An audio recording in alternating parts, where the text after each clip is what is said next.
خدا مجھے اس کام میں آگے بڑھاتا رہا. میں نے بہت ساری کمپوزیشنز کی ہے, کم سے کم 50 سے زیادہ میری اپنی کمپوزیشنز ہیں. 50 زیادہ کمپوزیشن؟ جی ہاں, اور بہت سے گیت ہم اپنے چرچ میں, اب میرے چرچ میں زیادہ میری کمپوزیشنز ہی گائی جاتی ہیں. تو اس کے علاوہ یوٹیوب پہ بھی میرے تقریباً 15 سے 20 گیت جو ہیں وہ موجود ہیں, جس میں میں نے 10 سے 12 گیت میرے اپنے بھی ہیں, اور کچھ دوسری بیٹیوں نے بھی گایا. اسلام آباد سے ایک بیٹی نے میرے 2 گیت گایا, ابھی پسرور میں ایک بیٹی نے میرا گیت گایا ہے, کراچی سے بھی ایک بیٹی نے میرا گیت گایا ہے, فیصل آباد سے بھی. تو اس بہت طرح سی سے چیزیں گاتے ہیں, لیکن کوئی ایسا ہوتا ہے جو وجہ شہرت بن جاتا ہے, جس سے آپ کی پہچان ہو جاتی ہے. تو کوئی ایسا گیت جو کمپوزیشن ایسی کہ وہ وجہ شہرت آپ کی بنی کہ ہے؟ جیسے 2-3 گیت ایسے تھے جو کافی لوگوں نے پسند کیے اور مشہور بھی ہوئے. نیا پار لگا میری ایک گیت ہے میرا کمپوز کیا ہوا, اور اس کے بعد یسو تیرا نام سدا جپتے رہوں گے, اور سب سے میرا پہلا گیت جو ہے جو ریکارڈ ہوا وہ ہے توبہ کر تو رب دیا بندیا. تو یہ 3 گیت ایسے تھے جس کی وجہ سے لوگوں نے پھر مجھے ورشپ کے لیے بلانا شروع کیا, اور یہ وقت گزرتا رہا, اور خدا نے اسی طرح مجھے ورشپ کی خدمت میں بھی خدا نے برکت دی.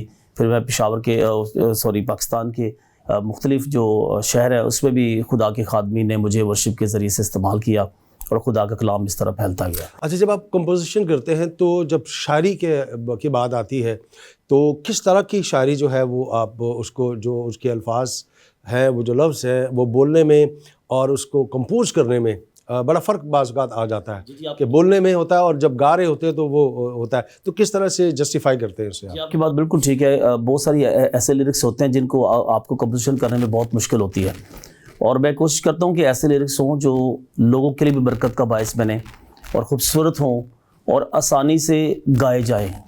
ان کی جو ان کا تلفظ ہے وہ لوگوں کو سمجھ آئے, کہ اور گیت کا مضمون سمجھ آئے, متن جو ہے وہ بائبل سے لیا گیا ہو, اور اس کا جو مین متن ہے وہ خدا باپ بیٹے اور القدس پر مبنی بھی ہو. اس میں تھیولوجیکل پوائنٹ آف ویو سے بھی وہ درست ہو, تاکہ جب لوگ گائیں تو اس گیت کے وسیلہ سے خدا ان کو برکت دے. یقیناً ہم اگر ہم شروع کے دور کو دیکھیں تو بہت سے گانے والے ہیں, پرستار ہیں, کہ پرستش کے اندر ہی ہم نے دیکھا ہے لوگوں کو شفا پاتے ہوئے. پرستش کے دار, تو پرستش بھی خدا کا کلام ہی ہے.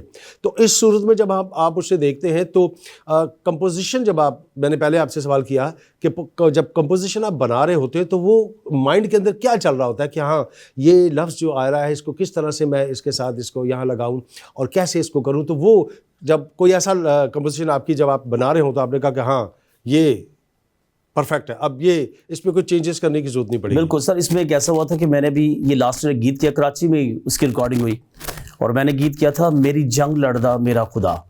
اب وہ جو ورڈز تھے نا وہ مجھے بہت زیادہ اس نے متاثر کیا, اور میں نے کہا اس پہ ایسی کمپوزیشن بنے کہ لوگ سنیں اور وہ واقعی کہیں کہ ہاں خدا جو ہے میرے لیے وہ جنگ لڑ رہا ہے.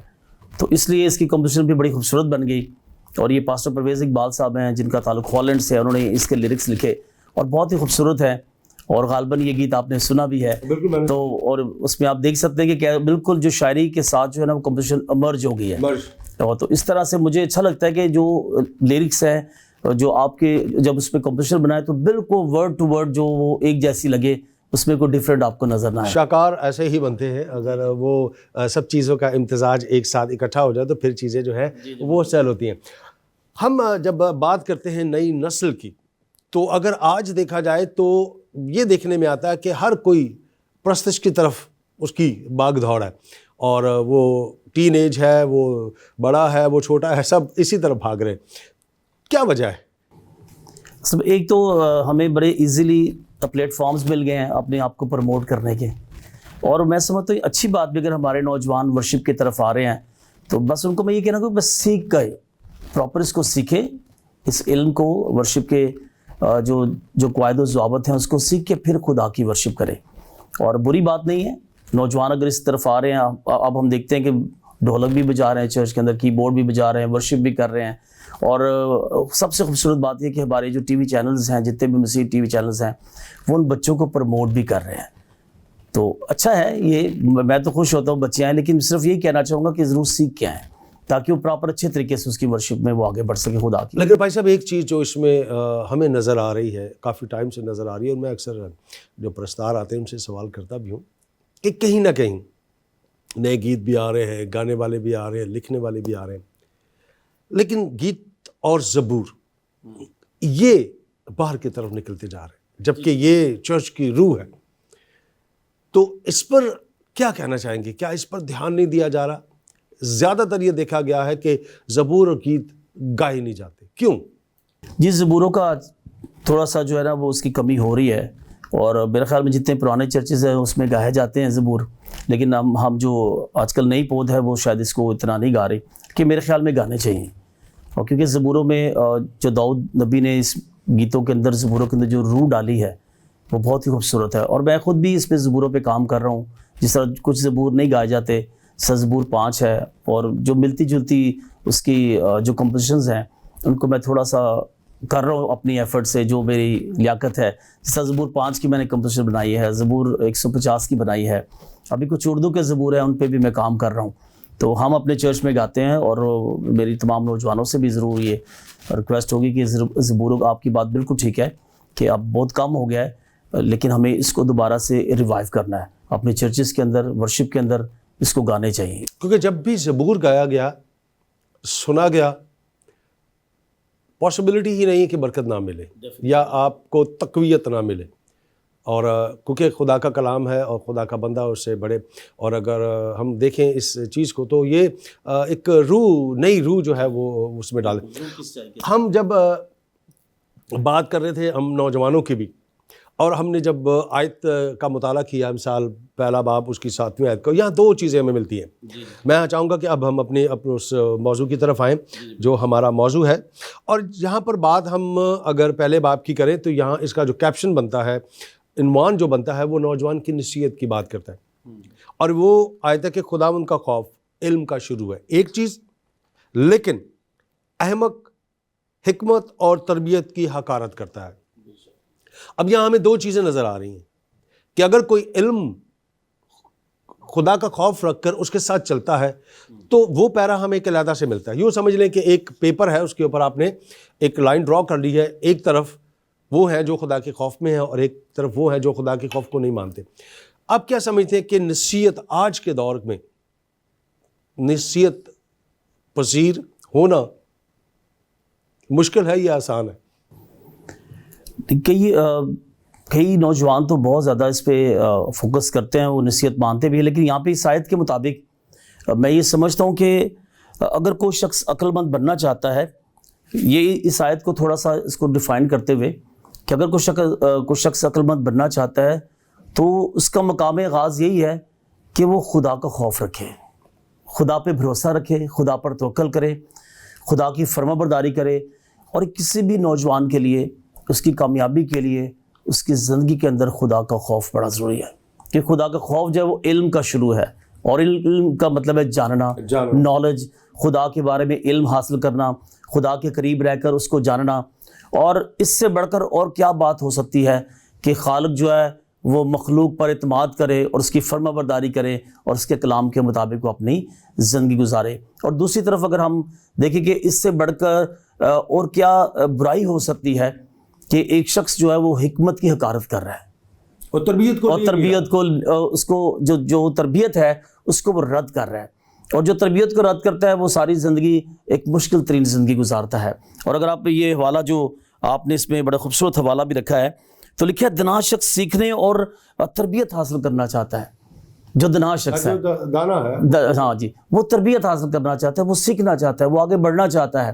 اور ایک نوجوان کے لیے جو نصیحت ہے یا جو برکت ہے وہ یہ کہ وہ آگے بڑھے, رک نہ جائے. لیکن اور دوسری طرف جو بیوقوف انسان ہے, جو عقل مند نہیں ہے, وہ حکمت کی اور تربیت کی حقارت کرتے ہیں, اس کو رد کر دیتے ہیں. بالکل. یہاں سے بریک لیں گے, بریک کے بعد آ کر ہم اس کو دونوں صورتوں میں ذرا کلام مقدس میں سے دیکھیں گے کہ دونوں میں فرق کیا ہے, اور پھر دونوں کے نتائج کیا ہیں, اور دونوں کے اجر کیا ہیں. ناظرین, یہاں چھوٹا سا بریک لیتے ہیں, بریک کے بعد واپس آئیں گے اور اس سلسلے کو یہیں سے جوڑیں گے جہاں سے منقطع ہوا. کہیں جائے گا مت, ہمارے ساتھ رہے گا. اسٹے ود اس.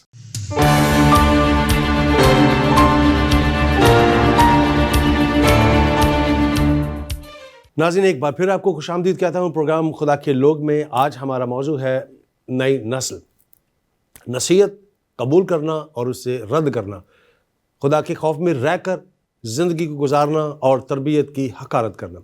بھائی صاحب، ہم جب بات کر رہے تھے اسی آیت کے اوپر تو 2 پیرا ہمیں نظر آتے ہیں۔ میں چاہوں گا کہ آپ اپنے ایکسپیرینس سے، اپنے مشاہدے اور تجربے سے، کہ اگر کوئی شخص، کوئی نوجوان یا کوئی بھی جب کلام کی، حکمت کی حقارت کرتا ہے تو نتائج کیا ہیں، اور جو اس کے ساتھ خوف میں رہ کر کام کرتا ہے تو اس کا اجر کیا ہے؟ بڑا خوبصورت سوال ہے، اور میں سر بائبل میں سے اس کے حوالے کو، اس بات کو آگے بڑھانا چاہوں گا کہ دنا جو ہے وہ تربیت کی بات سنتا ہے۔ جو دانا شخص ہے یا نوجوان ہے وہ تربیت کو سنتا ہے اور کوشش کرتا ہے اسی کے مطابق وہ اپنی زندگی گزارے۔ اور آج کل یہ کبھی کبھی ایسا مشکل بھی ہوتا ہے کہ جب ہم کسی بچے کو نصیحت کرتے ہیں تو وہ ناراض بھی ہو جاتا ہے، وہ مائنڈ بھی کر جاتا ہے کہ پادری صاحب میرے پیچھے پڑے رہتے ہیں، اور میں کیونکہ 21 سال سے خدمت کر رہا ہوں اور میں دیکھتا ہوں کہ کئی نوجوان تو اگر انہیں کوئی بات سکھائی جائے تو بڑی خوشی سے اس کو قبول کرتے ہیں اور وہ سنتے بھی ہیں اور اس پر عمل کرنے کی کوشش بھی کرتے ہیں، کیونکہ ہر خادم کا تعلق یوتھ کے ساتھ رہتا ہے۔ اور میں خود بھی فوکس کرتا ہوں کہ جو نوجوان ہے وہ کسی بھی کلیسیا کا ستون ہے۔ بالکل ایسے ہی۔ اور اگر آپ نوجوانوں پہ کام نہیں کریں گے تو نوجوان جو ہے وہ تتر بتر ہو جائیں گے، وہ پرا گندہ ہو جائیں گے، وہ چرچ سے دور ہو جائیں گے، کلام سے دور ہو جائیں گے۔ تو خادم کا سب سے پہلا اولین کام یہ ہے کہ وہ اپنے جو نوجوان بچے ان پہ کام کرے۔ تو جو دنا ہے وہ جو ہے وہ بات سنتا ہے، اور دنا تربیت کو سن کر ترقی کرتا ہے، وہ بڑھتا ہے کہ ہاں یہ خادم اگر مجھے سمجھا رہا ہے تو یقیناً اس میں میری برکت ہے، اگر یہ مجھے اس کام سے روک رہا ہے، اس کام سے مجھے منع کر رہا ہے تو مجھے نہیں کرنا چاہیے۔ اور آگے لکھا کہ دنا جو ہے وہ سمجھتے ہیں، اور اس پہ کلام مقدس میں لکھا ہے امثال کی کتاب میں کہ جو کوئی حکم مانتا ہے وہ برائی کو نہ دیکھے گا۔ اور پھر آگے اس کا دوسرا ہے دانش مند کا دل موقع اور انصاف کو سمجھتا ہے، اور دنا جو ہے وہ دلوں کو مو لیتا ہے۔ جب ایک خادم کسی نوجوان کو نصیحت کرتا ہے تو جب وہ اس پر عمل پیرا ہو جاتا ہے تو خادم کو بھی وہ دل سے خوشی ہوتی ہے، اور وہ خادم کا دل بھی جو ہے وہ ایک قسم کا خرید لیتا ہے کہ ہاں یہ نوجوان جو ہے وہ میری تربیت پر اور میری نصیحت پر وہ ہے جو کان دھرتا ہے۔ اور دوسری طرف اگر ہم دیکھتے ہیں کہ احمق جو ہے وہ بے سمجھ ہے، جو تربیت کی حقارت کرتے ہیں، جو نادان ہیں، اور کلام میں لکھا کہ حیوان خصلت نہیں جانتا اور احمق اس کو نہیں سمجھتا۔ اور آپ کسی نوجوان کو، اور یہ میرا تجربہ ہے کلیسیا کے اندر، کہ کئی نوجوان جو ہے وہ آپ کی جو بات ہے اس کو رد کرتے ہیں کلیسیا کے اندر، اور آپ کی یوتھ کے اندر، خاندانوں کے اندر، گھرانوں کے اندر بھی کئی دفعہ ہم اس بات کو انڈرسٹینڈ نہیں کرتے کہ ہمارے بزرگ، ہمارے خادم جو اگر ہمیں سکھانے کی کوشش کر رہے ہیں وہ میرے لیے کتنا برکت کا باعث ہے۔ تو کلام میں لکھا ہے ایک مثال کی کتاب میں اس کے 9ویں باب کی 10ویں آیت میں لکھا ہے کہ دنا کو ملامت کرو وہ تجھ سے محبت کرے گا، اور دنا کو تربیت کر اور وہ اور بھی دنا ہو جائے گا، صادق کو سکھا اور وہ علم میں ترقی کرے گا۔ تو یہ نوجوانوں سے میری درخواست ہے کہ جب آپ کے خادم، آپ کے بزرگ آپ کو نصیحت کرتے ہیں، آپ کو سکھانے کی کوشش کرتے ہیں، تو وہ یقیناً وہ اس میں ترقی کرے گا، وہ آپ کی ترقی کے لیے، آپ کی بلیسنگز کے لیے ہے۔ تربیت میں ماں باپ کے کردار کو آپ کس طرح سے دیکھتے ہیں ایک مسیحی خاندان میں؟ کیونکہ مسیحی خاندان کی جو بچوں کی جو تربیت ہے اس کو کیسے دیکھتے ہیں آپ؟ سر ماں باپ تو ہمیشہ اپنے بچوں کی تربیت کرنے کی کوشش کرتے رہتے ہیں، اور کوئی بھی میرے خیال میں ماں باپ یہ نہیں چاہتا کہ ان کے بچے بیرا روی کا شکار ہوں۔ لیکن کبھی ایسا موقع آتا بھی ہے کہ والدین شاید اس لحاظ سے اپنے بچوں پر توجہ نہیں دے پاتے جیسے انہیں دینے کی ضرورت ہوتی ہے۔ کہ وہ بچے جب چھوٹے ہوتے، کیونکہ کلام میں بھی لکھا ہے کہ بچے کی اس راہ پر تربیت پر جس پر وہ بوڑھا ہو کر بھی ہرگز نہ مڑے گا۔ لیکن سم ٹائم ایسا ہوتا ہے کہ ہم اپنے بچوں کو چھوڑ دیتے ہیں، ہم ان کی سیکولر ایجوکیشن پر اتنا دھیان دیتے ہیں کہ ہمیں ان کی روحانی ترقی اور اس کی ایجوکیشن کی اتنی فکر نہیں ہوتی۔ اگر ان کے ایگزام آ گئے ہیں تو ہم کہتے ہیں چلو بچے تو گھر میں پڑھ، چرچ ہم وہ آتے ہیں پھر تو چلے جا۔ تو ہم وہ سوچتے ہیں کہ 1-2 گھنٹے سے ہم اس کی جو روحانی ترقی ہے، اس کی روحانی گروتھ ہے، اس کی طرف اس کو لے جانا چاہ رہے ہیں۔ بالکل ایسا ہی ہے، اور رکاوٹ جو ہے وہ اس کے اندر جو ہے وہ آتی ہے۔ تو اگر آپ اس بچے کو کہیں گے خیر بیٹا آؤ چرچ چلیں، 1-2 گھنٹے کی بات ہے، خدا آپ کو اس کے وسیلہ سے بلیس کرے گا، آپ کی روحانی برکت آپ کو ملے گی اور آپ دنیاوی طور پہ بھی ترقی کریں گے۔ تو میرے خیال میں والدین تو کردار ادا کرتے ہیں، لیکن کسی جگہ پہ وہ تھوڑا سا اس خالی جگہ رکھتے ہیں جس کی وجہ سے بچہ جو ہے وہ تھوڑا سا دور بھی ہو جاتا ہے۔ یہودی طرز تربیت کو اگر دیکھیں تو خدا کا کلام بیان کرتا ہے کہ 12 سال کی عمر میں وہ